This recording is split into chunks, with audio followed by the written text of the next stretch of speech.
रात में सोते समय बहुत सावधान हो जाना चाहिए उपासक को। वैसे तो हर समय सावधान, पर सोते समय ऐसे सावधान होना चाहिए जैसे मृत्यु के समय योगी जन अपने सारे इंद्रियों को समेट लेते हैं और अपने स्वरूप में, अपने प्रीतम के स्वरूप में लगा देते हैं।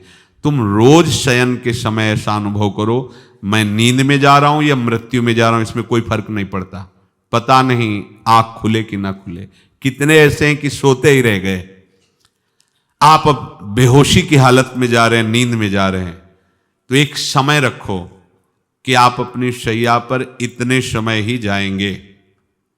एक नियत समय रखो। हमने देखा है साधकों का एक समय होता है कि 10 बजे हमें लेट जाना है, सोना नहीं, लेट जाना है और लेटे हुए भगवत चिंतन करना। अब जब सो गए तो सो गए, नहीं सो गए तो उसमें हमें टेंशन नहीं लेना, या अभी नींद नहीं आई, 10:30 बज गए, 11 बज गए, ये नहीं।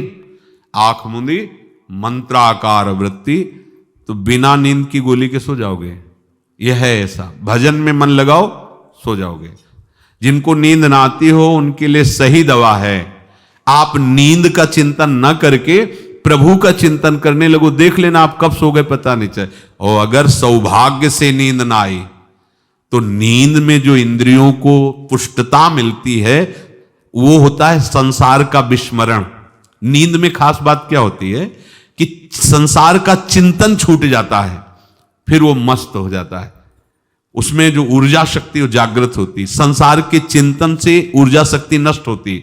तो 4 घंटे 5 घंटे संसार के चिंतन से रहित पड़ा रहा सुषुप्ति में, तो उसे ऊर्जा शक्ति फिर आ गई। और अगर 4-5 घंटे आप प्रभु के चिंतन में रहे तो संसार का चिंतन छूटा, आनंद सिंधु का चिंतन हुआ। तो ये नहीं होगा कि आज रात्रि सोया नहीं तो बहुत टेंशन है, परेशानी, ऐसा नहीं होगा। भीष्म जी आज्ञा करते हैं रात्रौ च कृष्णम। ये बहुत सावधानी की बात, प्रायः इस सावधानी में नहीं रहा जाता। बचपन से सदगुरुदेव भगवान ने यही शिक्षा दी थी, गुरु कृपा से ऐसे उपदेश मिले थे। सोते समय कोई वार्ता नहीं, कोई अन्य चिंतन नहीं, चुपचाप अपने मन को हटाकर केवल इष्टमय करो। कब नींद आ जाती इसकी चिंता मत करो, इष्टाकार वृत्ति करके ही सोना चाहिए। तो आगे जो लिखा है पुनरुत्थिताये, जब उठो तब वैसी वृत्ति, तो कुछ दिन बाद स्वाभाविक हो जाएगी, स्वाभाविक हो।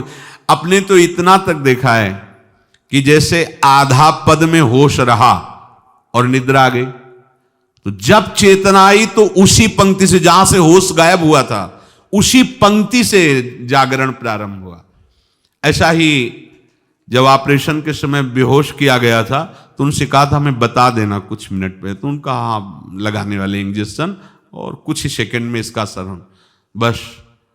तो जो पद चलाया था, जब होश आया था तो वही पद चल रहा था, मतलब बेहोशी में वो पद अपना अधिकार किए हुए था। ऐसे नींद भी तुम्हारी भजन हो जाएगी, समाधि हो जाएगी, यदि आप सोते समय प्रभु का चिंतन करेंगे। बहुत ही सावधानी की बात है। यदि इस जन्म में परम लाभ लेना चाहते हो तो इस श्लोक को अपना जीवन बनाओ। कृष्णव्रताः, हमारा जीवन का एक ही व्रत है कि हम अपने प्रीतम का भजन नहीं छोड़ेंगे, अखंड भजन। हमें ये नहीं देखना कि उपांशु मानसी को इसमें कितने गुना, हमें गुना बुना नहीं देखना। हमें अपने प्रभु को बोलना नहीं। भजन में मन नहीं लग रहा, पद गा रहे हैं, जोर जोर से चिल्ला रहे हैं, नाम कीर्तन, हमें अपने प्रभु से जुड़े रहना है। कृष्ण व्रताः, कृष्ण मनुस्मरन्तो, हमारा निरंतर स्मरण चले, बस ये प्रयास रखना है। जब निरंतर स्मरण की बात कह दी तो फिर आगे कुछ कहना नहीं चाहिए, पर खास बात इसीलिए कहा जाता है कि आप समझ जाओ। रात्रौ च, जब कोई भी ब्रह्मचारी, कोई भी उपासक, कोई भी बैरागी त्यागी महात्मा सोते समय सावधान हो गया तो उसकी रात्रि बहुत गलत जाएगी। खास जब आप सैया पे शयन करते उस समय असावधानी हुई तो विकार छा जाएगा, ध्यान रखना।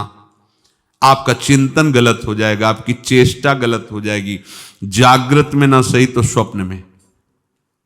आप सावधान उस समय जरूर रहिए और उतना ही विश्राम कीजिए जितना आवश्यक हो। व्यर्थ में करवटें मत बदलिए, ये उपासक का स्वरूप नहीं होता। रोगी है तो बात अलग है, बड़े असाध्य रोगों से, नहीं तो ऐसी दिनचर्या नहीं होनी चाहिए।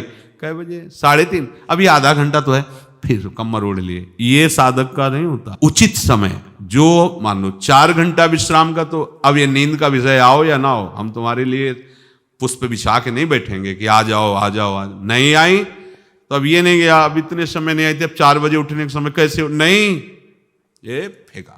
उसमें विचार नहीं किए, पहले फेंको और सैया से नीचे उतरो, भूमि को प्रणाम करो, आगे बात नहीं। वो फिर आपको ऐसा होता है 10 मिनट में तो कोई बात नहीं, 10 वो पार कर देगा, घंटा दो। रात्रौ च कृष्णम पुनरुत्थिताय, ये नियम लीजिए।